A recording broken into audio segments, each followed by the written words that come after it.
நிறைய கோயில் கட்டிட்டு கட்ட முடியாமல் நிற்கிறதுக்கு ஃபஸ்ட்டு காரணமே வாஸ்துனுடைய தவறுனால தான்.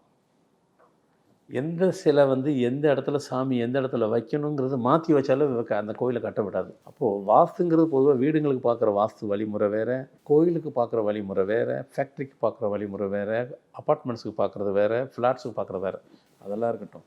ஒரு கோயிலுக்கு வாஸ்து முறை பிரகாரம் நீங்கள் வச்சிங்கன்னா தான் அந்த கோயிலே உங்களுக்கு கட்ட விடும்.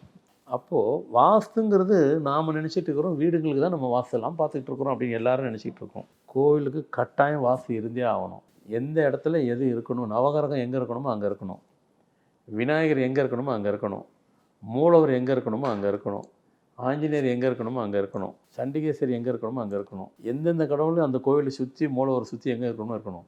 இதில் ஒன்று மாற்றி வச்சா கூட எதுவுமே ஒரு சின்ன இது கூட நகராது, அப்படியே நிற்கும். பல வருஷமாக நிற்கும். இன்றைக்கி எவ்வளோ கோயிலுங்க அப்படியே நிற்கிது, நகர்த்தவே விடாது. அப்போது வாஸ்துங்கிறது குறைபாடை சரியாக பண்ணலைன்னு சொன்னாவே கோயிலையே நகர்த்தவே விடலை. அதையும் தாண்டி வாஸ்து கொஞ்சம் சுமாராக இருக்கிற வாஸ்து கோயிலெல்லாம் கட்டிட்டு கோயில் போது இருக்குது, பல வருஷமாக இருக்குது, அப்படியே சுமாராக இருக்குது அப்படின்னு சொல்லுவாங்க. அப்போது